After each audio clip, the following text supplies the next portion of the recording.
We'll hear argument this morning in Case 23-1141, Smith Wesson Brands versus Estados Unidos Mexicanos. Mr. Francisco. Mr. Chief Justice, and may it please the Court. Mexico asserts that American firearms companies are responsible for cartel violence ravaging Mexico. Its theory is that federally licensed manufacturers sell firearms to licensed distributors, who sell to licensed retailers, a small percentage of whom sell to straw purchasers, some of whom transfer to smugglers, who then smuggle them into Mexico, hand them over to cartels, who in turn use them to commit murder and mayhem, all of which requires the government of Mexico to spend money. Needless to say, no case in American history supports that theory, and it's squarely foreclosed by the Protection of Lawful Commerce in Arms Act. As to proximate cause, this Court has repeatedly said there must be a direct relationship between the defendant's conduct and the plaintiff's injury. But no such relationship exists if plaintiff's injury is caused by multiple intervening independent crimes committed by foreign criminals on foreign soil to inflict harm on a foreign sovereign. As to aiding and abetting, Mexico doesn't identify a specific crime, criminal, or criminal enterprise that defendants supposedly helped. Instead, it asserts that defendants are liable for every illegal sale by every retailer in America because they know that a small percentage of firearms are sold illegally and don't do more to stop it. Again, no case in history supports that theory. Indeed, if Mexico is right, then every law enforcement organization in America has missed the largest criminal conspiracy in history operating right under their nose, and Budweiser is liable for every accident caused by underage drinkers, since it knows that teenagers will buy beer, drive drunk, and crash. The First Circuit gravely erred in embracing that implausible theory and should be reversed. I welcome your questions. Mr. Francisco, as to the predicate exception, which federal or state law is petitioner reputed to have violated? So my understanding, Your Honor, is that they're invoking the federal aiding and abetting statute to argue that we have aided and abetted the federal statutes that govern the sale of firearms, and they're alleging that retailers have knowingly sold firearms to straw purchasers and that we aided and abetting that knowing sale. That actually raises a very important question about their allegation of knowing. I don't think it's relevant because I'm willing to even assume a certain level of knowledge. I don't think it matters. But their theory of knowledge is that we actually know that retailers are selling illegally. I'd actually urge you to look at that 2010 Washington Post article that they incorporate into their complaint. That article talks about a particular retailer called Lone Wolf. In 2010, it was the #1 seller of firearms that were found in Mexican crime gun scenes. And in that article, you actually have a quote from ATF that says that ATF has no basis to believe that Lone Wolf is doing anything illegal or wrong.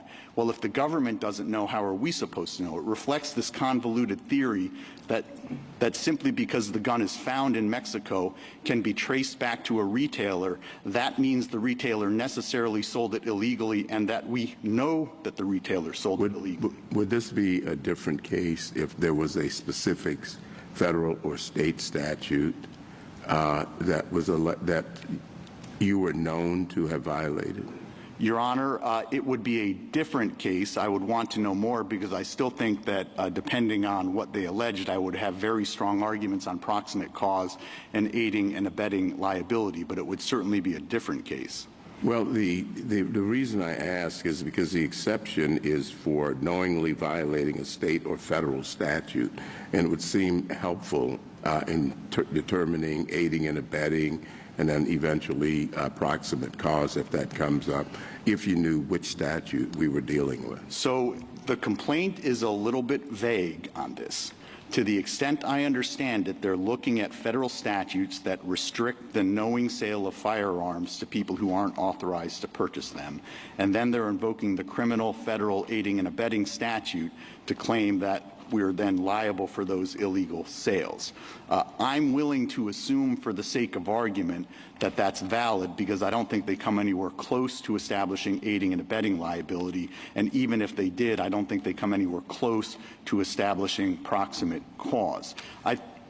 I'm sorry, Counsel, but exactly what role, I had difficulty telling from your brief, does foreseeability play in your proximate cause analysis? So as this court has made clear in a number of cases, it's not that foreseeability is irrelevant. It's that foreseeability alone is not the standard. So it's necessary but not sufficient. In addition, there has to be a direct relationship between the defendant's conduct and the plaintiff's injury. And, Your Honor, I think that the plurality opinion you authored in the Hemi group is directly on point. That is where a case where the plurality held that the City of New York couldn't sue a cigarette retailer for not filing the tax reports in order for the city to recover its lost tax revenue, because in between the city's injury of lost tax revenue and the retailer's failure to file the reports stood the citizens of New York who illegally failed to pay their taxes. And that broke the chain. This is a much easier case. Here we don't have just one intervening independent crime.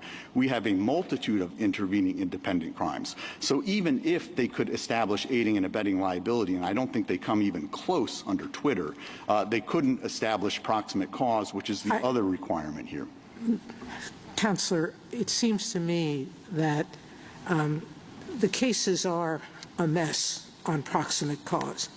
And you're asking us in this case to choose among a variety of different explanations of it. I think, however, I try to break this down.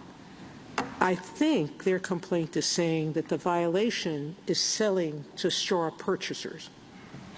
And I think the risk in selling to a straw purchaser, and that's the known risk of that violation, is that that straw purchaser is giving or selling the gun to someone who can't possess it, because the likelihood is that they're going to use that gun illegally. And that's the risk of the violation. And I think that that's what their complaint says, which is, now, I'm going to put aside the lack of the conclusory allegations, and I agree with your point that they don't really tell us which dealers are doing this, who they're aiding and abetting. There may be a lot of conclusory allegations, but the theory, I think, that they're advocating is if you're selling to a straw purchaser, that's, you know, that the risk is that they're giving it or selling it to people who are going to commit crimes. Here, the Mexican cartel. So I don't know if this is a proximate cause case or it really is what you say it's not, or that the allegations are insufficient for aiding and abetting. I think for us to go into proximate cause opens up a Pandora's box. So I want to take one step back, Your Honor, because they're not alleging that my clients engaged in any illegal retail sale. None of my clients actually sell to consumers. No, the complaint says they aided and abetted. Justice Thomas asks you what violation. I believe the violation they claim is that the dealers are selling to straw buyers. Sure. And I just wanted to be clear that I think that the chain of causation, I think it's relevant both to proximate cause and aiding and abetting. I think that the chain of causation under the statute doesn't start at the illegal sale, because we aren't alleged to have engaged in an illegal sale. It starts with the conduct that they allege constitutes aiding and abetting the illegal sale, which is the way that we manufacture and distribute our firearms. But I also think that's relevant to aiding and abetting liability, because we're not alleged to have aided and abetted any cartels or any illegal purchaser. We're alleged, in this case at least as they presented it here, to have aided and abetted the retailers. And so they have to carry the argument that somehow we're liable for every illegal retail sale in America, because we know that some small percentage of retailers may sell the firearms illegally and don't do more. Now I dispute Now, Mr. that. Francisco, I just want to pause there for a second. Sorry to interrupt you, but just to follow up on Justice Sotomayor's question, put aside aiding and abetting. Assume for the moment that you did aid and abet the sales, your clients aided and abetted the sale of guns to bad apple dealers, ones they knew or intended to even for them to sell on to people in Mexico doing bad things. They knew that. They knew all of that. How would you not have proximate cause in that hypothetical? So, sure, Your Honor, and that is a huge assumption. But even accepting that assumption, for the same reason there was no proximate cause in Hemi Group. Even if you assume that we're on the hook for that illegal retail sale, you still have a multitude of independent crimes in between that sale and injury to Mexico. You have the straw purchaser that gives it to the actual purchaser. You have a smuggle across an international border. I understand, but my hypothetical assumes that you know all that. Your clients know all of that, maybe even intend it. Now, whether there are allegations of this complaint sufficient, put that aside. But if you know or intend all of that, then what? I still don't think that establishes proximate cause when you have an intervening independent crime. And I'll point you to Hemi Group, Your Honor. Oh, yeah. In Hemi Group, the underlying statute was the filing of the tax reports. The entire purpose of the tax reports was to allow governmental entities to collect tax revenue from cigarette sales online that weren't otherwise subject to sales taxes. But the plurality held that that independent intervening act still broke proximate cause. I think it goes back to the court's 1876 decision in the St. Paul Railway case, where you made clear that if there is a sufficient and independent Wasn't cause... me. Your Honor, I think of the court as a collective body that operates across time. And it made clear... Gorsuch doesn't believe that. Yes, I do. And it made quite clear way back in 1876 when you do have that, and I'm quoting, a sufficient and independent cause operating between the wrong and the injury, that does break the chain of causation, even if it's eminently foreseeable. Just like many, many, many years later in the Hemi Group case, the court concluded the same, even though it was eminently foreseeable that the retailer's failure to file the tax reports could lead to lost tax revenue. Mr. Francisco, can I just put a point on this, because I want to make sure I understand the line of questions you've been asked.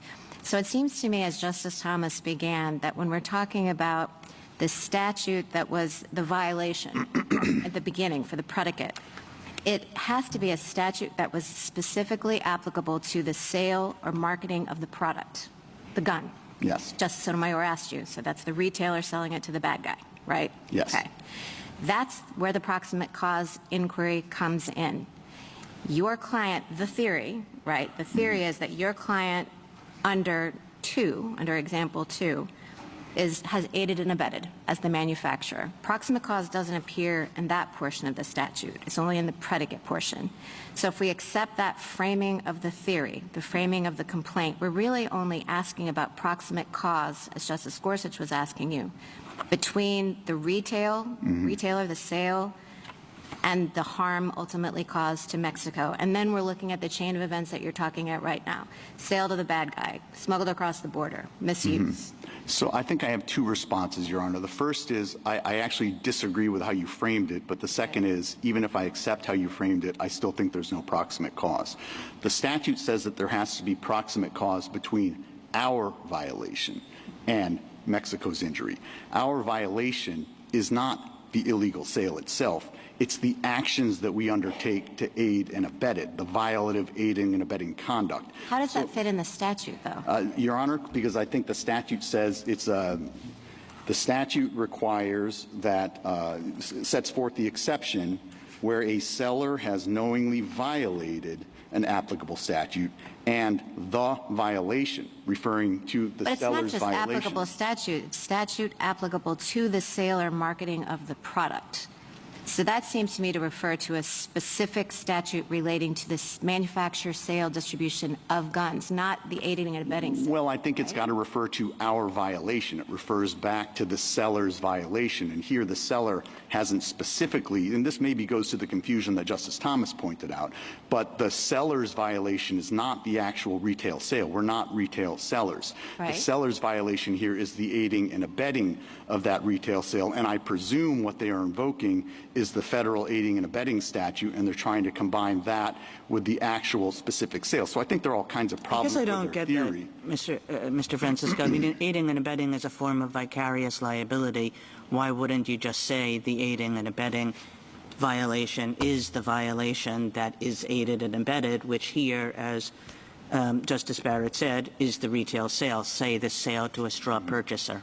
Sure, Your Honor. I think I'm just trying to construct the statute properly, and I think as a matter of proper statutory construction, that's where you begin the proximate cause with our violation. But I don't really want to fight about it. But your violation, as a matter of vicarious liability, is the violation that the retail seller it sells to the straw purchaser. Your Honor, I'm not sure that's right, but again, I'm willing to assume for the sake of argument that it is right, because I still think that there's no proximate cause in between between the illegal retail sale and Mexico's injury off in Mexico, and I sure don't think that they've come anywhere close to establishing aiding and abetting liability.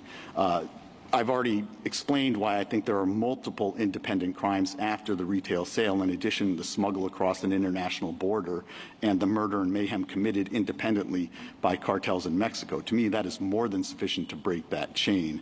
But in any event, I think that their theory of aiding and abetting liability is equally far-fetched. I think this is... So with reference to aiding and abetting, could you just explain to me the sort of structure of this industry? Who are these distributors? Are they pass-through entities? Are they completely independent? Might they be both? What's the... They're independent entities, Your Honor. It's possible that there might be some internal distribution, but by and large, a manufacturer makes the firearms. Then there are distributors who purchase the firearms from different manufacturers.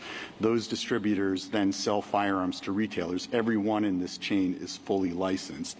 The retailers then are fully licensed, and they sell to purchasers. The allegation is some small percentage of those sales are illegal, and we know it. Is your representation that the manufacturers really only deal with the distributors, or do you understand the manufacturers to be looking at and paying attention to the dealers too? Well, Your Honor, we're here on the complaint, and as far as the complaint alleges, it's simply the manufacturers going to the distributors going to the retailers. Right, I'm asking from what you know of the industry and your client.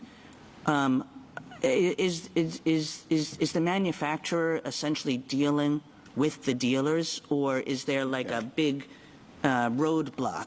All right, so which is in the form of the distributors? We're outside of the complaint now, so I want to be very careful, because I don't 100% know the answer to all of your question, but my understanding is that the manufacturers are not generally dealing with the retailers. You do have this tiered distribution chain where they're principally dealing with the distributors to the retailers, and so on. I think that the reason this is such an implausible aiding and abetting theory is because I actually think this case is a lot easier than the Twitter case in a number of different respects. First of all, Twitter, you actually had a specific criminal, ISIS. You had a specific crime, the Reina nightclub attack, and the defendants were actually providing that product to that criminal.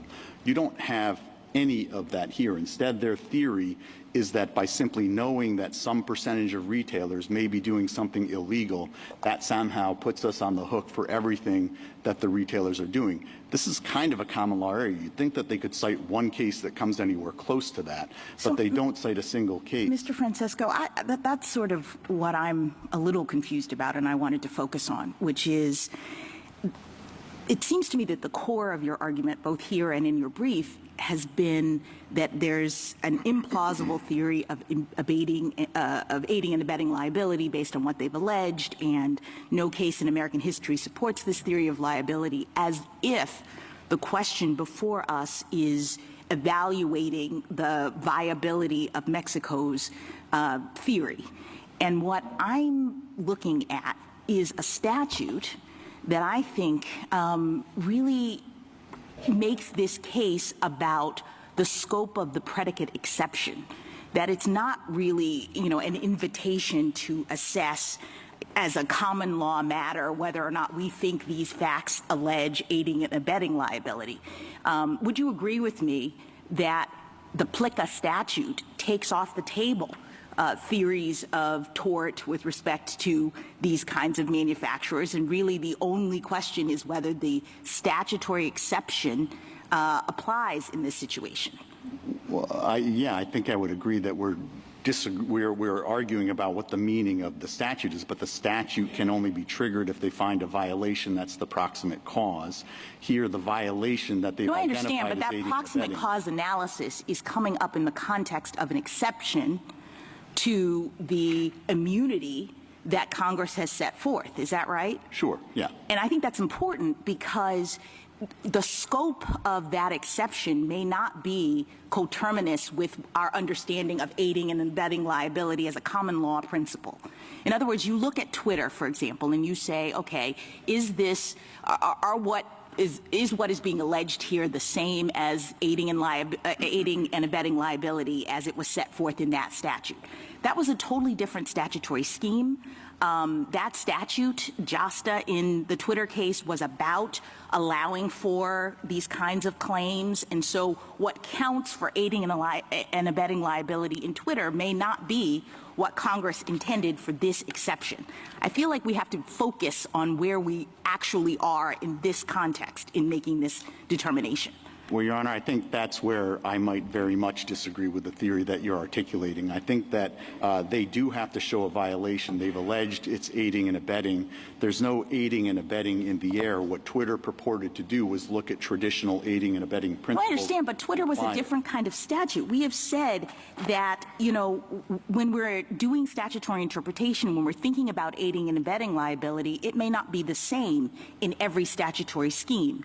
And I guess what I'm just trying to, this is not supposed to be like a statement that is necessarily against your position. I'm just trying to understand the framing of this. It seems to me this is a statutory interpretation question about the meaning of what the predicate exception says, knowingly violated a state or federal statute. Aiding and abetting is in the examples. It's not even in the actual core statutory statement of what would qualify. So shouldn't we be focused more on trying to understand what Congress meant when it was accepting, you say narrowly, a certain kind of claim? Well, Your Honor, to the extent I understand what you're getting at, first, I do think that you really do have to grapple with the aiding and abetting liability issue, and Twitter sets out the framework. But even if you want to take a step back and look at what Congress was getting at more broadly, Congress's entire purpose was to prohibit lawsuits just like this one. It was trying to prohibit lawsuits that had been brought by the city of Chicago, the city of Cincinnati, the city of Boston on theories and seeking relief exactly like this one. So if you adopt my friend's position on the other side, you have essentially gutted PLCAA. And remember what the larger purpose of PLCAA was. It was actually to ultimately protect Second Amendment rights by preventing plaintiffs from bankrupting the industry through frivolous lawsuits. After all, the Second Amendment doesn't really mean anything if there's nobody from whom you can buy a firearm. So I'm willing to take... just to follow up on this, PLCAA, as you call it, says that you've got to show a violation of a state or federal statute. And Justice Thomas asked you, and I'm still not sure we've completely identified what that statute is. I think it's 18 U.S.C. 922, maybe 923. You agree with that? What's that? Your Honor, we don't know. I don't think the complaint was clear on it. We did speculate about that. We speculated about it in our brief. I think that might be the statute. And then trading and abetting would be 18 U.S.C. Section 2, I think. I think that's right, yeah. Okay. All right. I just want to be clear on what is being alleged. And then your friends on the other side make a good point about our precedent in direct sales, which I did not write either and is about 80 years old too.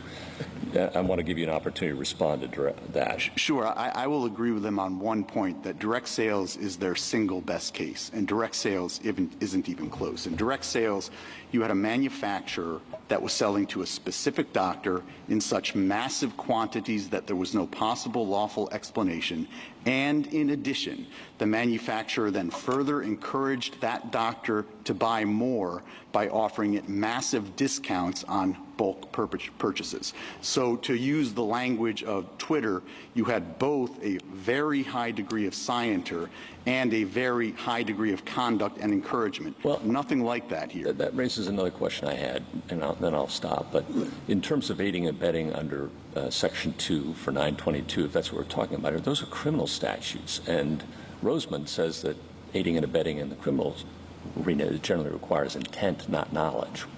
But you didn't make anything of that. Well, Your Honor, I think that because they don't come anywhere close on any standard, whether you call it knowledge, whether you call it intent. Remember, in Roseman, the defendant was actually part of the drug transaction. The question was, did Roseman, in participating in that drug transaction, also know that one of his collaborators was going to shoot somebody? You don't have anything like that here. The other respect in which this is far different from Twitter, in a way that also highlights direct sales, is that in Twitter, the defendants there were far more active. We were here just a few weeks ago talking about algorithms. The way that algorithms work is that they match up the creator's content with the user's interests. So it starts out with ISIS's vile content. It surveys the billions of users on the platform, figures out which ones are actually interested in that content, and puts the two together. We're not doing anything even like that. This is an a fortiori case after Twitter. Counsel, the complaint says that 2% of the guns manufactured in the United States find their way into Mexico, and I know you dispute that. But is there a number where your legal analysis might have to be altered? If it's 10%, if it's 20%, at some point the proximate cause lines that you draw really can't bear the weight of the ultimate result. So, Your Honor, I take their complaint as it comes. If we're talking about proximate cause, I don't think that the percentage would actually matter when you have a multitude of intervening independent crimes. In Hemi, for example, I don't think it would matter whether the city was losing, whether everybody was not paying their taxes in New York City or just a small percentage were not paying their taxes in New York City. What mattered is that you had the independent decision of the New York City taxpayers not to pay their taxes that broke that chain. Here you have a multitude of intervening independent crimes, so I don't think that percentage would matter at all on my. Well, I mean, at some point it must matter. I mean, I understand you don't want your theory about the different steps, but if it ends up that most of your product or whatever number you want to get to a change in your view ends up there, you've got to know that, and if you know that, do you still have to go through the intricate step by step, or can you just say this is what they make and pick whatever number you want? 70% of it ends up in Mexico. I still think you do have to go through that analysis, Your Honor, but even if you disagree with me, I'm willing to accept the allegations in their complaint and the number of 2% and to be quite confident that that is not enough for proximate cause, particularly when their theory is that simply because a firearm was found in Mexico at a crime scene and can ultimately be traced back to a particular retailer that sold it in the first instance, that means that the retailer illegally sold it and that we knew the retailer illegally sold it. Even the ATF and the federal government rejects that theory. Thank you. Justice Thomas? Mr. Francisco, in direct sales, there was exactly that, a direct sale to a doctor. And the seller worked closely with the doctor to work around the limitations. In your brief, you summarized the chain that you've mentioned or alluded to a number of times. Would you just list the chain for our benefit? Sure. It starts out with a licensed manufacturer, a manufacturer that the federal government says is allowed to make firearms. It then distributes its legal firearms to licensed distributors who the federal government says are allowed to distribute them. They then sell to licensed retailers that the federal government says are allowed to retail. those retailers, some very small percentage of them, unknown number, but some small percentage of them, transfer those firearms illegally to straw purchasers. The straw purchaser then hands it over to the actual purchaser. You then have a smuggle across an international border, yet another violation of law. The smuggler then presumably gives it to the cartels who are illegally possessing the firearm in Mexico under Mexican law, as my friends have described it. Then the Mexican cartels engage in murder and mayhem against the good people of Mexico, all of which in turn causes the Mexican government to have to spend money to respond to that murder and mayhem. With respect, there's not a single case in history that comes close to that. They don't even cite cases that find a manufacturer, I think, ever liable for the unlawful criminal misuse of its products, other than the cases that PLCAA was meant to prohibit, and perhaps other than the Avis case, the Florida Supreme Court case. But they certainly don't cite anything that comes close to that chain of causation, which is more extreme than the cases that PLCAA was meant to prohibit. Justice Alito? Justice Sotomayor? Justice Kagan? So suppose, Mr. Francisco, and this is not the complaint in this case, so I'm making changes to it. Suppose there's a manufacturer and it deals directly with a network of dealers, or there's a wholesaler and it deals directly with a number of dealers. I think one of the defendants in this case is a wholesaler.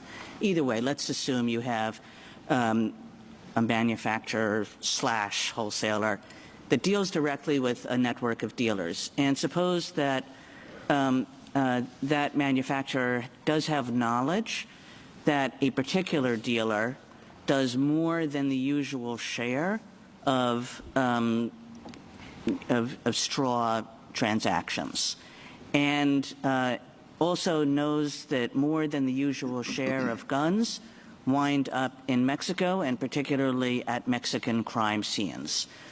So that the manufacturer, in the way that manufacturers do, I think, when they're dealing with dealer networks, they're paying attention to their dealers, and they're trying to figure out whether there's a dealer whose sales are kind of out of kilter with the rest, and they think, yes, I have a dealer whose sales are out of kilter, they're doing more straw transactions, they keep on selling to people who are taking the guns to Mexico, and particularly to people who are leaving the guns at Mexican crime scenes. Is that enough? Your Honor, that's obviously very different, as you acknowledged. Even in that case, if the manufacturer was simply treating all of the dealers the same, including that dealer, then I don't think you would have crossed the line into aiding and abetting Treating them the liability. same. What does that mean? So, like say they have a policy that says, look, I sell firearms. Any dealer that wants to purchase my firearms, I see. I'm going to sell them to Okay, that well, they dealer. are treating them the same. I mean, from one perspective, that's the problem, that they're treating this rogue dealer the same as the good dealers, right? Even though that they know that the rogue dealer is, in fact, a rogue dealer. Isn't that enough of a problem to bring you in? And just where one thing that's not, that is the same, is that we're at a 12b6 stage. Sure. And, Your Honor, I think I'd invoke Twitter, where the social media platforms knew to a metaphysical certainty that ISIS was on its platform doing nefarious things. And that knowledge to a metaphysical certainty wasn't enough if you were simply treating your customers all the same and you were indifferent to what they were doing. I think this case is a lot easier than Twitter. Yeah, I guess that's the question. Is the case that I gave you, is it a Twitter or is it a direct sales? It seems to me more like a direct sales. I'm a manufacturer. I have a dealer network. I know that there's one dealer that's way off the beaten track and doing things that are really different. Right. That seems a direct sales. And if I can explain why I think that direct sales is far more extreme than your hypothetical. Remember, in direct sales, it wasn't just that this doctor was purchasing so much that there was no possible explanation. There was no issue. Nobody even argued about whether the direct sales was treating everybody the same. But in addition, what that manufacturer was doing was explicitly encouraging that doctor, who it was knew was already illegally prescribing to do it even more. There's an example in the facts, for example, where the doctor orders 2 batches of pills, one for 1,000 pills and another for 100 pills. And direct sales comes back and says, don't do that. I'm just going to cancel your 100 order because I'll sell you another 1,000 pills at this massive discount. So you not only had a high degree of knowledge, you had a very high degree of conduct with the manufacturer actually encouraging So you the think that's oversales. necessary to direct sales, that there's a kind of encouragement in addition to a realization that your products are being used in this way for these purposes? Yeah, I think that's the necessarily implication of Twitter, where you had knowledge to a metaphysical certainty that one of your customers was doing something bad. But what the opinion makes clear is that simple knowledge doesn't get you across the line unless you're, in addition, acting in an unusual way. As the How court about if put the it. conduct is like, and we do this for everybody, don't get me wrong, we do this for everybody, but it's particularly maybe important to Mexican gang members, is that we make it so that you can, easily scrape off serial numbers. And we construct a set of products that are obviously useful in their characteristics for cartel members. Well, Your Honor, the more you ratchet up the facts and make them cartel-specific, I think the closer you do get Because to direct sales. those But- allegations are in this complaint, right? That the manufacturers have basically designed and manufactured a set of weapons with a set of characteristics that are peculiarly useful for criminal activity. Well, and that's where I don't think you would be getting anywhere close. If we simply make our firearms in a way that the general public likes, and we allow whoever wants to buy our firearms, and we know, as in Twitter, that some percentage of them are going to do something wrong, that's not the type of affirmative action that gives rise to aiding and abetting liability. After all, the social media platforms and Twitter did know that ISIS was on their platform. They were much more active than we are in the ways that I've already described. This court said as a matter of law on a motion to dismiss that that wasn't even close enough because there was no unusual treatment of ISIS relative to any other customer. Thank you. And there was no affirmative conduct towards ISIS. Justice Gorsuch? Just one question. Is there any reason for us to reach the proximate cause question if we conclude for aiding and abetting that you win? If you rule for us on aiding and abetting, that will completely dispose of the case. The reason to also address proximate cause is because it's an extraordinarily important issue that I think applies in many different contexts, which is why there's such a broad range of amici in this case that go well beyond the firearms industry. So while you could completely resolve it on aiding and abetting, I would urge you to address proximate cause as well. Justice Jackson? So, Mr. Francisco, I'm just trying to understand what you mean by resolve it on aiding and abetting liability. Don't we have to have a conception of aiding and abetting liability that is specific to this statute? You seem to be drawing on others, and I thought we took a statute-by-statute approach to aiding and abetting liability. We've held as much. We've said that before. Well, Your Honor, in Twitter, you were applying aiding and abetting principles that arose in the context of a murder when you were talking about social media platforms. I think the whole point of Twitter was that there is a set of general aiding and abetting principles, and that is the law that informs what aiding and abetting But I don't even know how you would do this kind of statute-specific aiding and abetting liability outside of the general principles Well, of aiding I and thought we abetting. were only looking at aiding and abetting to the extent that Congress mentions that in an example in the statute. So what we're really doing is trying to understand what Congress intended with respect to the exception that it put in this statute. And so to the extent that it references aiding and abetting liability in one of the examples, that is just to illuminate the meaning of the statutory terms that exist there, right? I mean, it's sort of odd to me that suddenly a common law of aiding and abetting liability is coming in to, in your view, be dispositive of how we think about this case. Sure. Well, I think that it's an example, that the reference to aiding and abetting in the statute is an example of a violation that then triggers the statutory exception and the proximate cause analysis. So you have to understand then what it means to aid and abet a particular crime. Again, as Congress intended it for the purpose of this statute. Well, and I think it's not that plausible to say that Congress had some completely idiosyncratic view of what aiding and abetting was for the statute, as opposed to just looking to the principles like this court looked to in Twitter, which are just the basic aiding and abetting. Can I just ask you about your proximate? Can I ask you about the proximate cause? Because I'm still a little confused about where you start your proximate cause analysis. I listened as you discussed with Justice Thomas the steps, the series of steps from your clients to the alleged ultimate harm. But it seemed to me that the first moment of illegality in the chain, that, as you articulated it, was the retailers selling to the straw purchasers. Am I right about that? You say your clients do things that are legal. They sell to other legal buyers and et cetera, until we get to that straw purchaser point, right? That is the first moment of illegality, but I don't think that's the sole step relevant to a general proximate cause analysis. Right, but we don't have a general proximate cause analysis. We have a statute, and the statute makes clear that we're starting with an action in which a manufacturer or seller of a qualified product knowingly violated a state or federal statute applicable to the sale or marketing of the product. So it seems to me that the first step, given this statute, is the moment of violation, of illegality, as opposed to some theoretical original point. And my answer to that question is no, but it doesn't matter. No, I understand you think you make it anyway, but I'm just trying to understand why you're insisting that it's way back here. Because what the statute says is there has to be a proximate cause between the defendant's violation. Our violation is not the illegal sale itself. We don't sell to consumers. But you say you don't violate at the beginning, so I don't know what your violation is unless it's the point of illegality. It's the aiding and abetting. That is the whole aiding and abetting theory. Thank you. Thank you, counsel. Thank you, Your Honor. Ms. Stetson?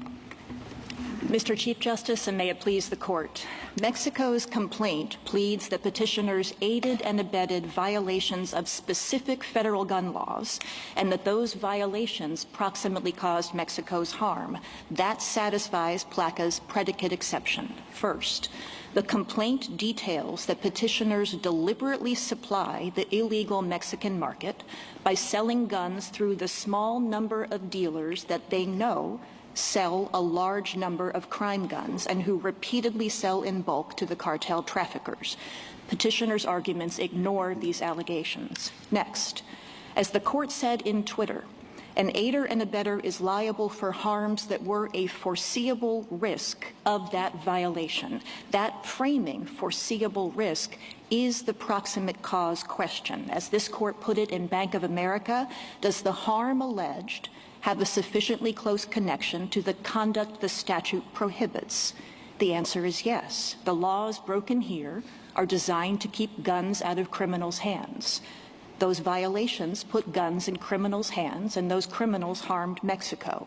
Petitioners' arguments would rewrite PLCAA and proximate cause law far beyond this case. Petitioners argue that independent criminal acts sever the causal chain. But an independent act, criminal or not, only breaks the causal chain if it is not foreseeable. These acts were foreseeable. Petitioners argue that Mexico's injury is not direct, but their directness argument borrows from cases involving indirect victims. Mexico is not an indirect victim. We are here at the beginning of this case. This Court need not vouch for Mexico's allegations, but it must assume they are true. And the issue at this stage is not whether every aspect of Mexico's complaint survives, but whether any of it clears the predicate exception. Mexico should be given a chance to prove its case.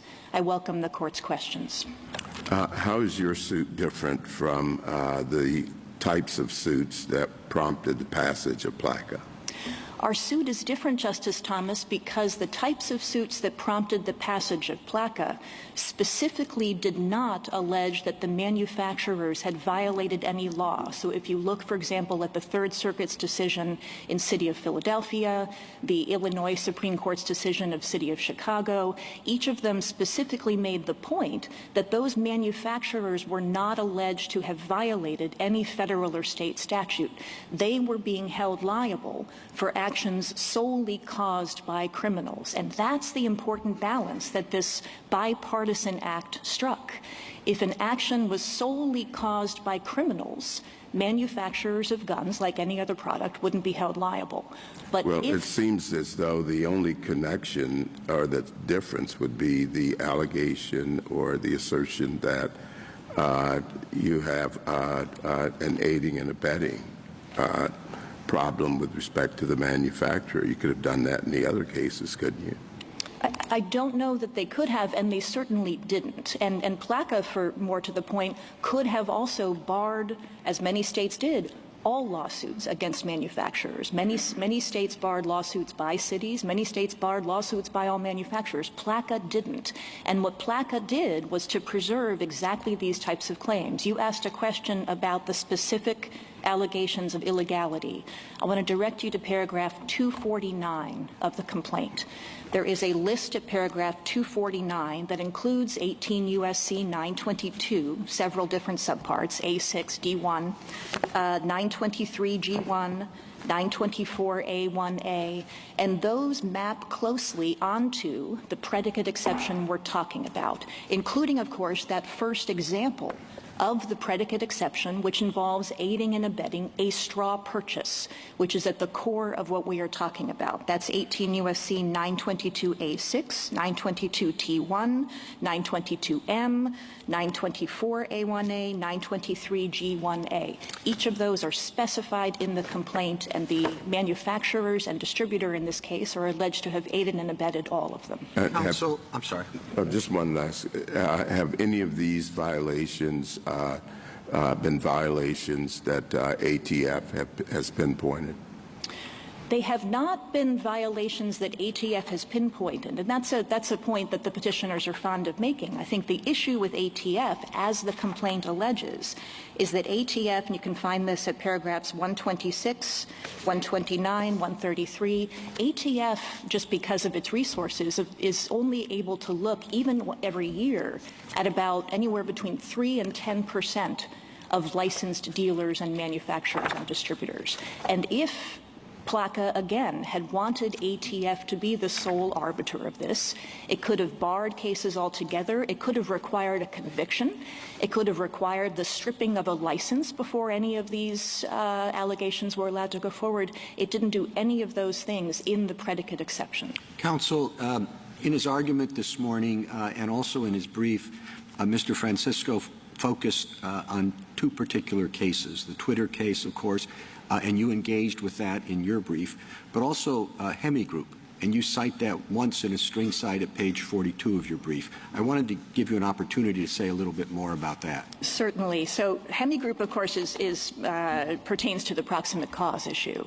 And Hemi Group, I think, is in a line with all of the cases that talk about what my friend Mr. Francisco calls direct harm. And that's something that you heard a lot in his argument. Direct came up a lot. Independent came up 13 times.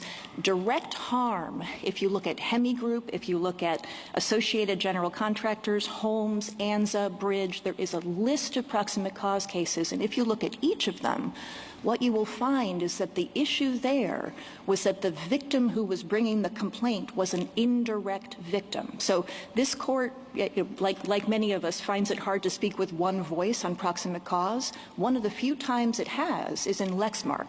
And what Lexmark says is the reason for that directness requirement is that there ordinarily is a discontinuity between the injury to the direct victim and the injury to the indirect victim, so that the latter is not surely attributable to the former. That, I think, is an important component of the proximate cause argument, and I want to touch on this independent idea because it came up so much. As I said in the opening, an act that is independent can still be foreseeable. It's when an independent act is unforeseeable that you have the intervening cause that breaks the causal chain. So Mr. Francisco mentioned that 1876 case that Justice Gorsuch did not write about Milwaukee Railroad. That is the case that says the primary cause may be the proximate cause of a disaster, though it may operate through successive instruments as an article at the end of a chain may be moved by a force applied to the other end. So it's not a question about one step or a causal chain. It's a question about whether something breaks that chain. Hemi was an example of something breaking the chain because you had unlawful contact over here and an injury over there, and the two weren't connected by anything other than a very articulate series of steps. The injury and the conduct were very different. It's nearly impossible to say that something's not foreseeable in a chain. It doesn't help me when people talk foreseeability. I'm much more helped by the restatement third of torts that basically says you impose liability for harms within the scope of the risks that made the defendant's conduct wrongful in the first place. That makes much more sense because, as I started earlier with Mr. Francisco, we know that a straw seller is going to sell to someone who is going to use the gun illegally, because if they weren't, they wouldn't use the straw purchaser. And that illegal conduct is going to cause harm, and harm like this, that the gun is going to be used in some way to injure people. Correct? That's correct. And that basically is much easier than saying that all foreseeable harms are, you're responsible for all foreseeable harms. You're only responsible for those that your wrongful conduct causes a risk about. That's exactly right, Justice Sotomayor, and that's why I started with that reference to Twitter, because when Twitter talks about the aider and abetter being responsible for harms that are a foreseeable risk of the conduct, that's the closest thing that I've seen that comes to encapsulating what a proximate cause test is. It's foreseeable Now, can I risk. go back to what's troubling me? You have the manufacturers aiding and abetting, in your theory, by producing guns that are singularly attractive to the cartel because they're designed in a particular way that cartel members like because they're showy. They're making erasable serial numbers, which obviously are attractive to criminals because every criminal would like to erase the serial number if they can. So that's what you claim is aiding and abetting. But what are you claiming Interstate, the distributor wholesaler, did? Other than selling the product, they don't design it. They didn't do any of the, they didn't design it. They didn't have anything to do with that. They just have a product they're selling. So how do we make, how are your allegations enough with respect to Interstate? And if we were to say they're not enough with respect to Interstate, doesn't that break the causal connection with the manufacturers? Justice Sotomayor, the complaint actually details 6 or 7 different examples of how the manufacturers are actively participating in the illegal market. I'm One of them accepting is that. design. Yes, yes. I'm asking, tell me what it says that the distributors are doing. What it says the distributors are doing, including the one that's named in this complaint, are knowingly supplying the dealers who we know sell unlawfully across the border. But knowledge is not enough.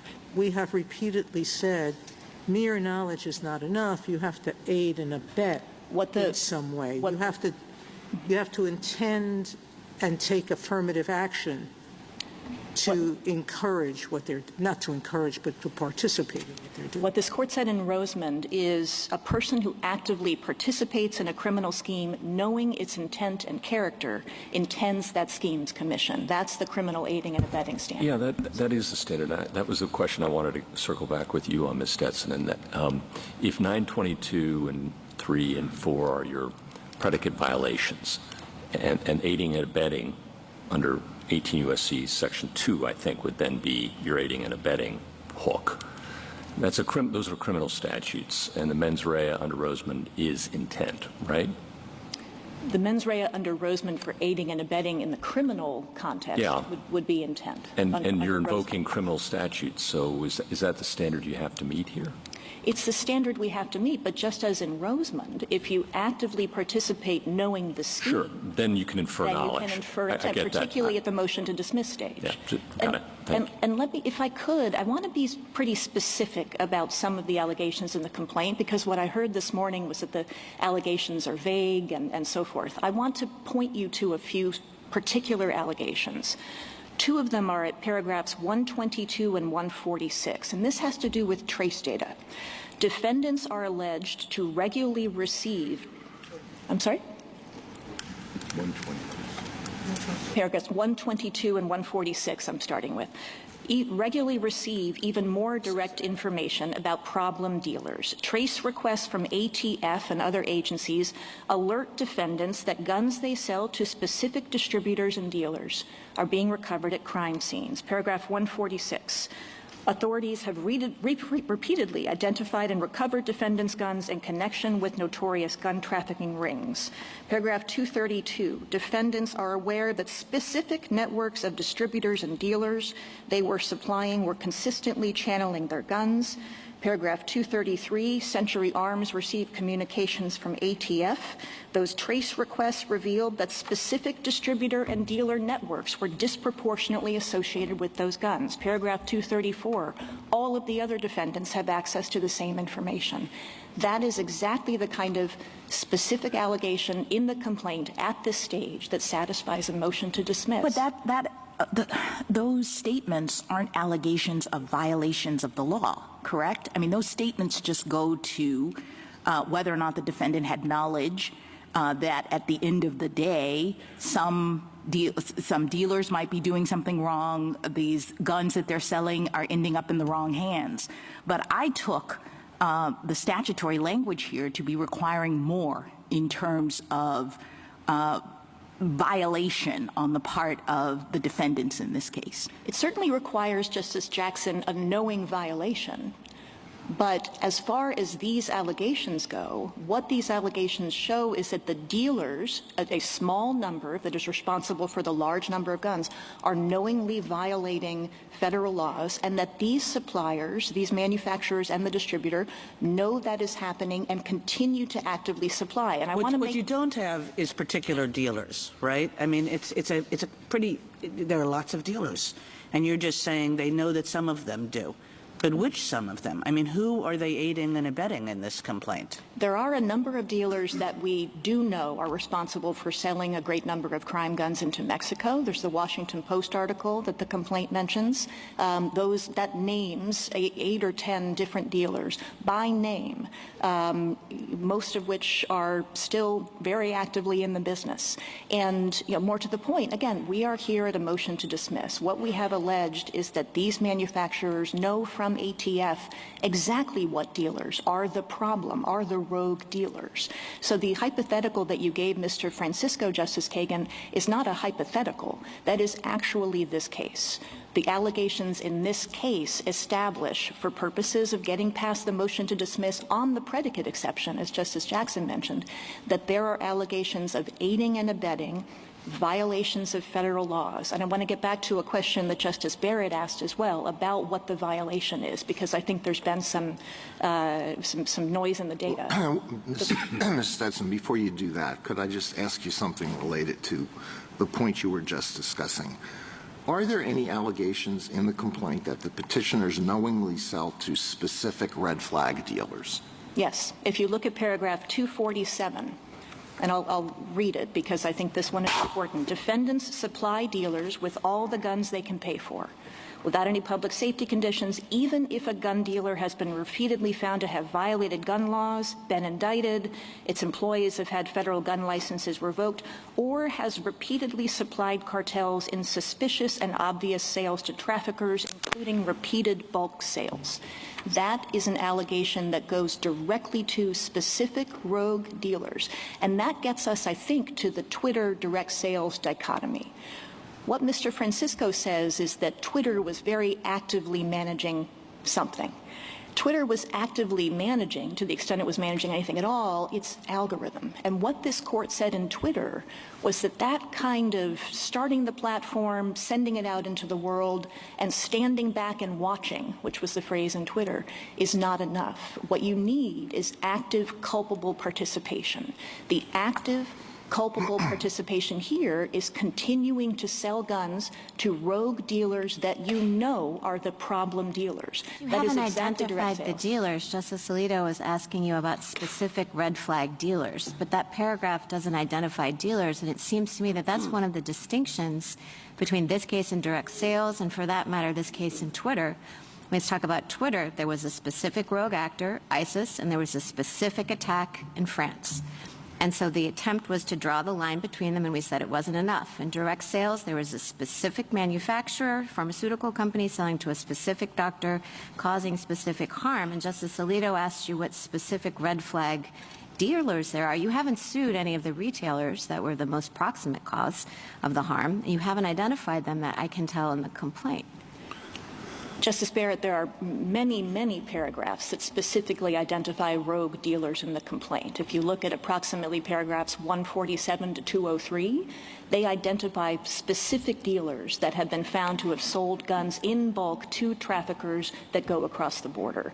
If the question is, you haven't named in paragraph 247, which says that these manufacturers know that they're selling to dealers who sell to cartels, I think that is pushing a little bit past what is necessary for drawing reasonable inferences from a motion to dismiss. But I want to pause, too, on Twitter and direct sales. Direct sales involved an entity that was selling large quantities of morphine to a doctor. The entity was licensed, the doctor was licensed. And if you look at direct sales, what direct sales says is that the quantities that were at issue were in line with that defendant's marketing practices. There was nothing unusual about the quantities at issue there. What was unusual in that case, and what is different in that case, is that the direct sales manufacturer did not know that that specific doctor was a problem. It had been put on notice that there were other doctors who were selling lots of their products to people who shouldn't be getting them. But unlike this case, where these manufacturers and the distributor are alleged to know who the dealers are and what problems they are causing, the manufacturer that was held liable for criminal conspiracy in direct sales didn't know anything about that doctor. All it knew was that the doctor kept sending them legal order forms, and they kept fulfilling the orders. That was direct sales. This case is much like direct sales, if not stronger, for that reason. What do you do with the suggestion on the other side and in the amicus briefs that your theory of aiding and abetting liability would have destructive effects on the American economy, in the sense that, as you've read in the briefs, lots of sellers and manufacturers of ordinary products know that they're going to be misused by some subset of people. They know that to a certainty. That it's going to be pharmaceuticals, cars, what you can name, lots of products. So that's a real concern, I think, for me, about accepting your theory of aiding and abetting liability. And relatedly, you've referred often to the motion to dismiss, of course, as you're well aware. Getting past that is often the whole thing. So I don't think we can just rely on the motion to dismiss. But the broader point, be interested in your reactions, how we rule for you, but don't cause that problem that is identified with great force in the briefs. Sure. So let's take Budweiser as an example. As you heard Mr. Francisco say today, if Budweiser had a practice, was alleged to have a practice of selling bulk quantities of Bud Light to liquor stores that were arranged next to high schools. And it was selling more and more into those high schools, knowing that those liquor stores were regularly serving underage students. And in fact, the Bud Light designed to put out a new can that says "Best Prom Ever" and sold it right into that high school. That is the allegations in this case. If you have a product manufacturer of a dangerous product that is alleged to have done all of the things knowing who they're selling to and what is being done with that product, then and only then, I think that product manufacturer has a problem. If you look at the examples that are given in PLCAA that aren't at issue in this case, the examples that the congressmen and senators were concerned about in PLCAA were when a car dealer sells a car to someone who later drives drunk, when Campbell's is sued because someone is killed with a soup can. Those are the things that PLCAA was concerned about. This case marches through in detail allegations taken as true at this stage that these manufacturers know that they are selling a dangerous product to specific rogue dealers who are selling to straw purchasers for the cartels across the country. What if a beer, I'm sorry, I cut off your sentence. Did you? What if a beer manufacturer knows that the per capita beer sales in a small college town are, 50 times more than another town without a college there? Is that enough?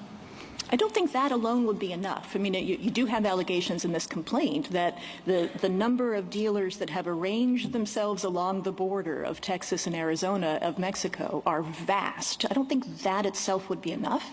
It would be, the dealers are there, you know what they're selling, you know who the bad apple dealers are, because we're not talking about every dealer in the country. We are talking about a small percentage of retailers responsible for about 90% of the crime guns that are found.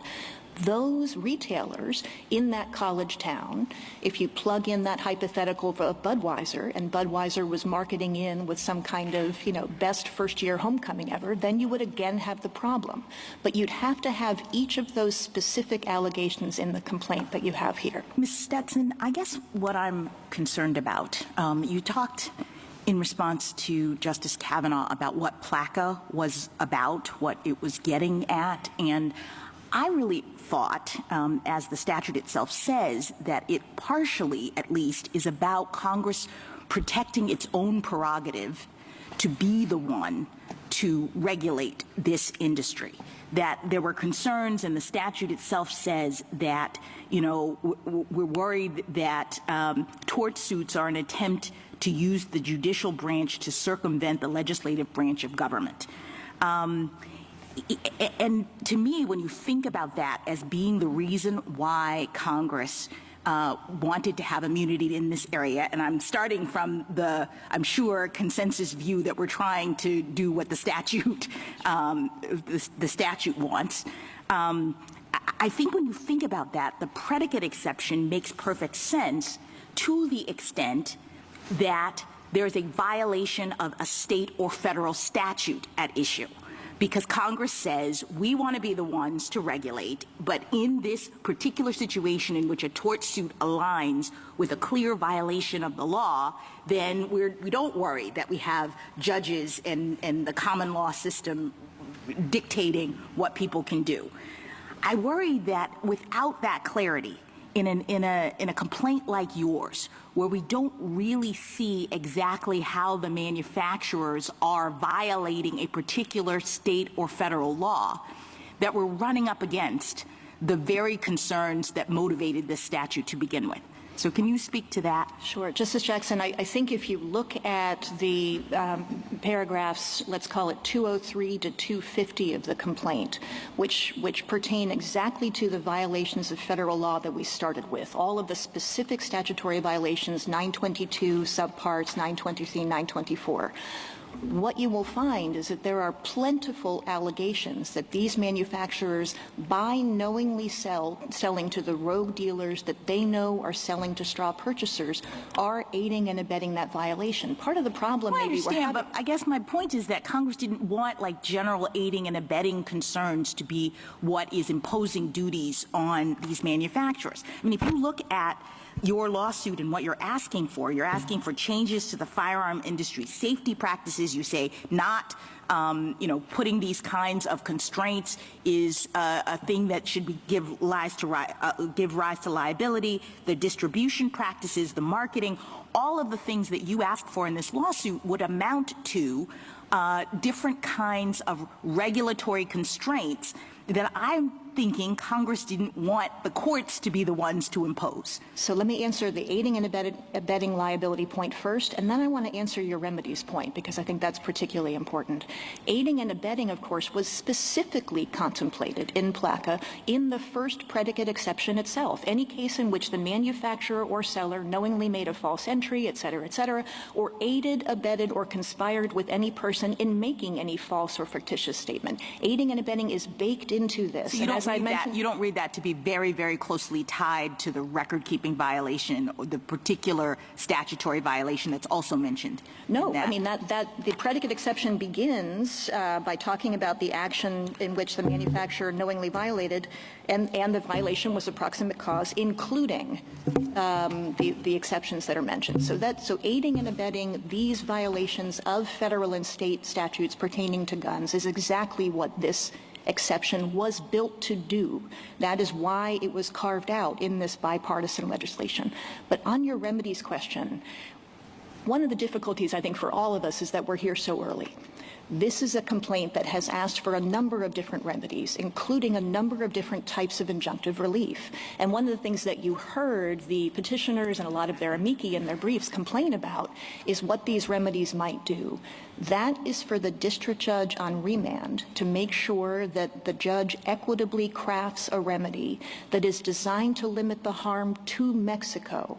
Mexico is not trying to legislate gun use in the United States. Yeah, I understand that. I guess I'm just wondering whether the PLCAA statute itself is telling us that we don't want the courts to be the ones to be crafting remedies that amount to regulation on this industry. That was really the point of the entire thing.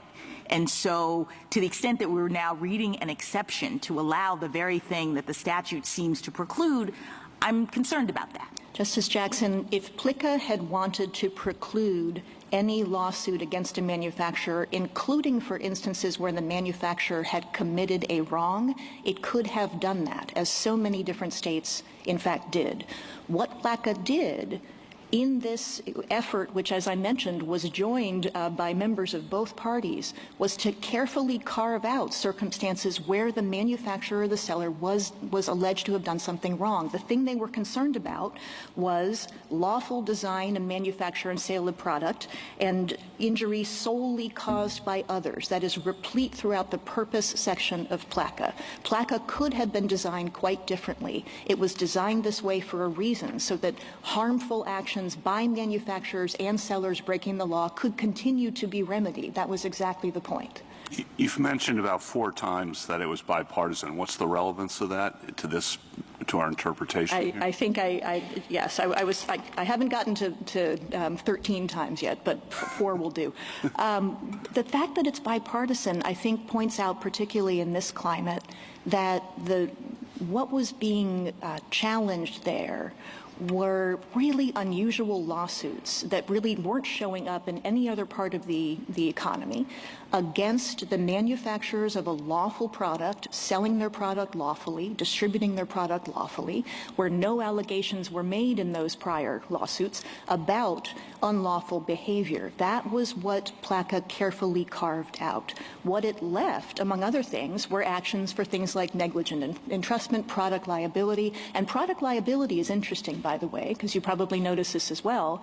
Product liability specifically says you can sue for product liability, but If it was a criminal act, then that act becomes the sole proximate cause. That, of course, is very different from the violation of which is or a proximate cause, which is what you see in the predicate exception. I think that language difference is very important. Thank you, counsel. I'd like to ask you pretty much the flip side of the question I asked your friend on the other side, which you allege that 2% of the guns manufactured in the United States make their way to Mexico.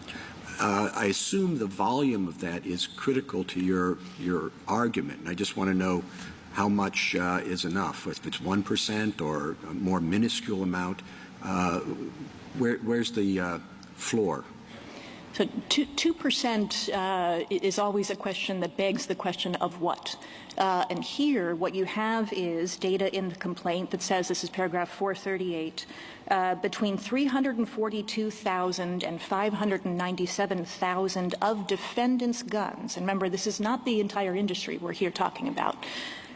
So up to 600,000 of defendants' guns are likely trafficked into Mexico every year. That's your 2%. But I think the issue is not so much whether it's 2 or 10 or 70. It's, do these manufacturers know who the rogue dealers are and what they're doing? And this complaint, in all of those paragraphs that I read to you earlier and many others around them, specifically says these manufacturers know the trace data that show the dealers, that show the bulk sales that are being made to traffickers who come in repeatedly over a short period of time and bring the guns into Mexico where they're found at crime scenes. That, I think, more than percentage is important. You emphasize you have a number of criteria or examples. You know, the gun says this, or it looks like a military weapon and it has an American flag. And, you know, Zapata's quote about better to die on your feet than live on your knees. I mean, those are all things that are not illegal in any way. And the idea, I mean, there's some people who want the experience of shooting a particular type of gun because they find it more enjoyable than using a BB gun. And I just wonder exactly what the defendant, the manufacturer, is supposed to do in that situation. You say, no, he shouldn't be marketing a particular legal firearm because they're going to go into Mexico at a higher percentage than others? Mr. Chief Justice, I think it's not so much that the defendants are designing a particular gun. It's that what the complaint alleges is that they are designing certain guns to target the Mexican market, including the cartel. So if you take the example that you gave, this is paragraph 215. Colt produces 3 models of guns that it specifically targets to the Mexican market: the Super El Jefe, the Super El Grito, and the Emiliano Zapata 1911. These are coveted by the cartels, and you can see evidence of this as paragraphs 217, 218, 219, 220, and they are smuggled into Mexico in volume, which you can also find in the... Do you know what the percentage of those guns that are sold in the United States compared to the ones that are found in Mexico is? I don't know, but again, the percentage, I think, is less important than the allegation that they are smuggled into Mexico in volume and coveted by the cartels, including being found on the person of many cartel chiefs who have been arrested. Thank you. Justice Thomas? If there's no earlier finding of a violation, how is that done within the context of a civil suit like this? If there's no earlier finding of a violation, because of course, as I think you're getting at, the predicate exception doesn't require one. There's another exception that does. I think what you would find are that at the motion to dismiss stage, the question is simply, has there been a sufficient allegation of aiding and abetting in order to get you past the predicate exception? Now, you know, we talked about how we are here early. There are actually still other motions to dismiss to be addressed. But it has to be aiding and abetting of something.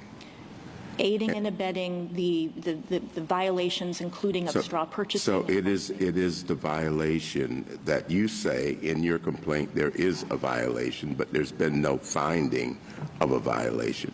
How do we know there is a violation?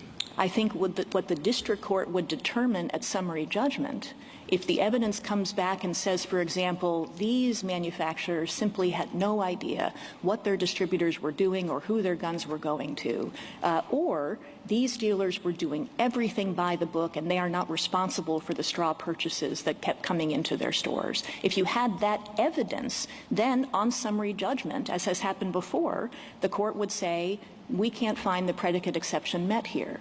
So let's say I am the alleged straw purchaser or the retailer who sells to a straw purchaser.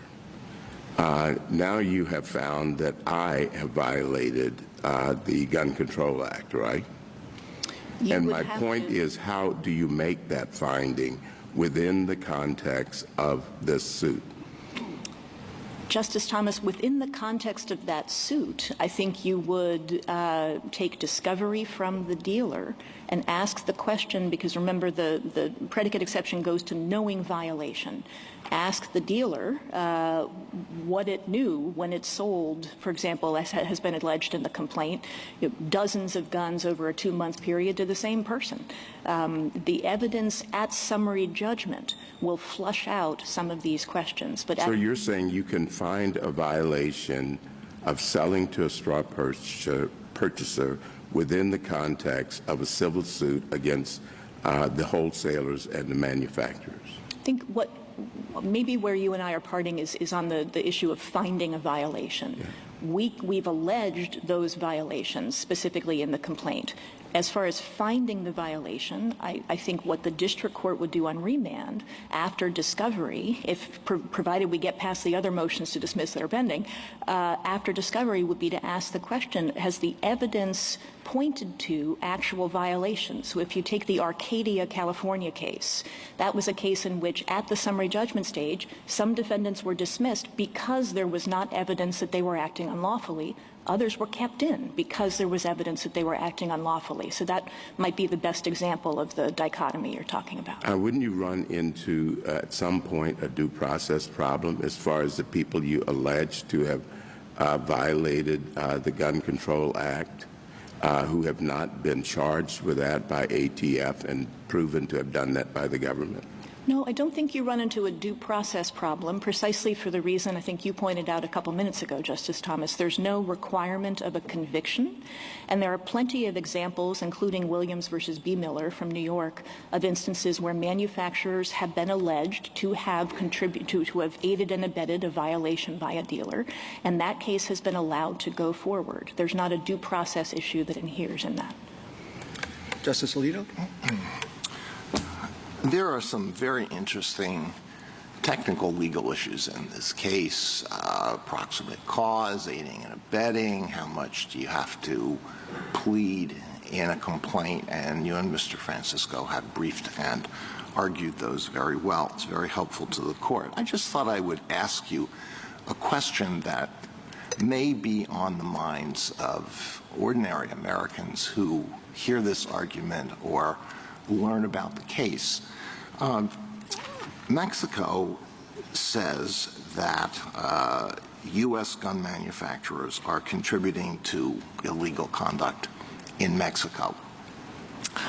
There are Americans who think that Mexican government officials are contributing to a lot of illegal conduct here. So suppose that one of the 50 states sued the government of Mexico for aiding and abetting illegal conduct within the state's borders that causes the state to incur law enforcement costs, public welfare costs, other costs. Would your client be willing to litigate that case in the courts of the United States? Justice Alito, I think we would have to accessorize that hypothetical with what I assume are a lot of the things that are built into it, that there are no forum and venue questions, and that the kinds of allegations are specific and talk about specific harms to the states. Well, would your government say, whoa, your client say, whoa, sovereign immunity, you can't sue us on this? Well, would you be willing to litigate all the doctrines that would apply if if the government of Mexico were not entitled to sovereign immunity? So, Justice Alito, under Pfizer, of course, Mexico is entitled to come in, and the petitioner's own amici point this out, to come into this case just like any other litigant. There are, of course, differences if Mexico is brought in as a defendant. So I can't and certainly don't feel comfortable giving away things like sovereign immunity on behalf of the government of Mexico. Well, I understand that. So the argument basically is it's a one-way street. No, Justice The government Alito, of Mexico can sue U.S. manufacturers here for harm caused in Mexico, but one of the states here can't sue the government of Mexico for harm caused in the United States. I don't think it's entirely accurate to call it a one-way street. And if the street is one way, it's because Pfizer and other decisions from this court have said that when a sovereign comes into this court as a plaintiff, it is treated exactly like any other plaintiff, no more and no less. Thank you. Thank you. Justice Sotomayor? Justice Kagan? Justice Kavanaugh? I just want to pick up briefly on questions Justice Thomas was asking. I mean, would your theory of aiding and abetting suggest that manufacturers should be concerned if their products, their lawful products, are sold in certain communities or certain neighborhoods where they're more likely to be misused? You know, we manufacture knives, but there are a lot of stabbings in certain neighborhoods. We should make sure our products aren't sold there, or a sporting goods company and baseball bats are used to, storm CVS's or what have you. So we shouldn't sell in this city, or prescription drugs are misused in a certain area. So we need to be alert and make sure. Is that where your theory of aiding and abetting leads, that you have to be kind of tracing everything down the chain and make sure we're not selling in these places, or it's not ending up in the places where it's more likely to be misused, or a certain percentage, to go to the Chief Justice's point, are being misused? Justice Kavanaugh, I think what you've described would qualify under Twitter as general awareness. It would not qualify as specific culpable participation. If you had a manufacturer, you make baseball bats, and they're being used in a particular way in particular areas by particular gangs.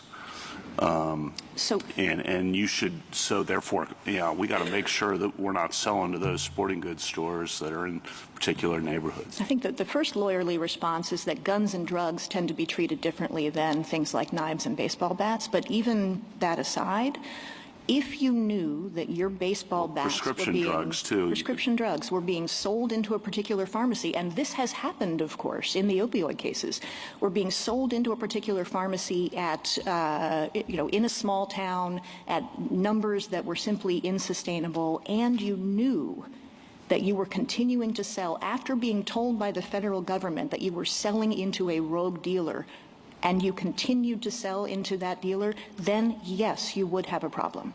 Thank you. Justice Barrett? Justice Jackson?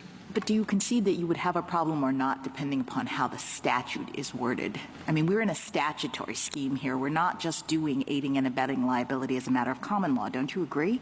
I do agree with that, Justice Jackson, but I think the fact that we're in a statutory scheme is an important element of centering this case where it is now. That's why I said earlier we are at the beginning of this case. I understand. I guess just quickly in response to what Justice Kavanaugh was just exploring with you, the facts that he laid out seem to me to be covered by this particular PLCAA immunity.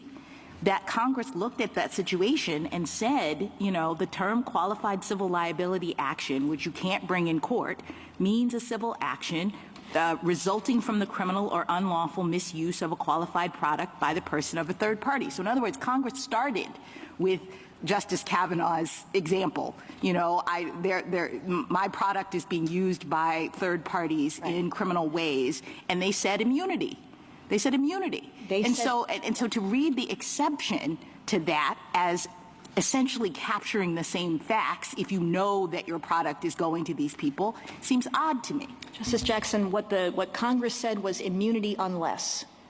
And the predicate exception that we've been talking about says immunity unless The manufacturer is alleged, among other things, to have aided and abetted violations of federal gun laws. Thank you. That's the important point. Thank you, counsel. Thank you. Rebuttal, Mr. Francesco. Thank you, Mr. Chief Justice. Just a few points. First, Justice Thomas, as to one of your questions, if they're right under PLCAA, this would in fact revive the exact same lawsuits that PLCAA was meant to prohibit. If you look at Mexico's complaint, the underlying torts alleged, which is what they're seeking relief on, are the exact same torts that were at issue in all of the other cases. The violations only come in their effort to get around PLCAA and fit with one of its exceptions. But if you accept their interpretation of the PLCAA exception, you will have revived exactly the same type of lawsuit that PLCAA was meant to prohibit when they adopted the statute in the first place. Secondly, my friend talked about some paragraphs in their complaint, but I think that their complaint makes quite clear what their basic aiding and abetting theory is. Paragraph 228, and this is an allegation that they repeat throughout. Each defendant's policy is to sell its guns to any and all federal firearms licensees. That is anyone that the federal government says that we can sell to. So their allegation is that we're treating all retailers exactly the same. We're not treating any one better than any other. We're treating them the same. That's important because in Twitter, the court made quite clear that the reason they didn't get across the aiding and abetting line was because there was no allegation that they were treating ISIS, who they knew to a metaphysical certainty was on their platform. They weren't treating ISIS any better or worse than any other customer. Instead, they go on, and this is paragraph 110, to explain their theory. A manufacturer of a dangerous product is an accessory or co-conspirator to illicit conduct by downstream actors where it continues to supply, support, or assist the downstream parties and has knowledge, actual or constructive, of the illicit conduct. I think that's the mere knowledge theory that my friend was just referring to, Justice Kavanaugh. That, however, is the theory that the court squarely rejected in the Twitter case. Turning to foreseeability, Mr. Chief Justice, there was an exchange with my friend on the case law where I think what I heard her say was that an intervening independent act didn't break the chain if it was foreseeable. Well, I would say that that is completely inconsistent with this court's repeated statement that foreseeability alone isn't the standard. It's also completely independent with the Hemi Group case that did not involve a derivative injury. New York City was the only plaintiff that could sue for the lost taxes that New York City suffered. There was absolutely no other plaintiff that would have been able to pursue that remedy and that loss. Yet this court held that the intervening independent act did break the chain. Lexmark is no different. It did not involve an intervening independent act.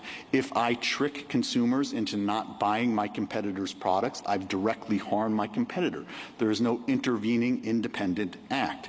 As to the various treaties, I would agree, Justice Sotomayor, with your suggestion that the law and the verbal formulations here are kind of a mess. But if you actually look at the cases that the treatises cite for their assertion that foreseeability alone is the standard, they don't cite this court's cases, which is kind of surprising if what they're supposed to be doing is describing the law rather than making the law. But the cases that they do cite principally involve special relationships, like a landlord-tenant relationship or a teacher-student relationship. They don't cite any case in which a manufacturer has been held liable because some criminal unlawfully misuses its product to harm somebody else.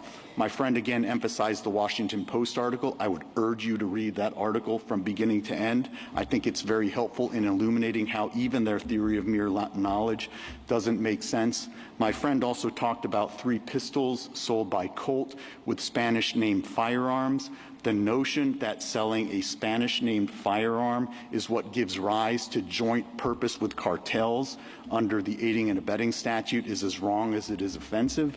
There are, after all, millions of perfectly law-abiding Spanish-speaking Americans in this country that find those firearms very attractive, and making those firearms available cannot possibly cross the line into aiding and abetting liability.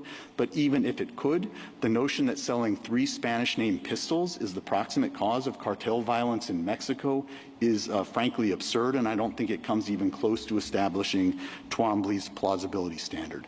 My final point is just to step back and talk about what PLCAA was really about. At the end of the day, PLCAA is about protecting Second Amendment rights. It's not just about protecting the manufacturers, the distributors, and the retailers, but it's protecting the right of every American to exercise their right under the Second Amendment to possess and bear firearms. That right is meaningless if there are no manufacturers, retailers, and distributors that provide them in the first place. We ask that you reverse. Thank you, counsel. The case is submitted. The Honorable Court is now adjourned until tomorrow at 10 o'clock.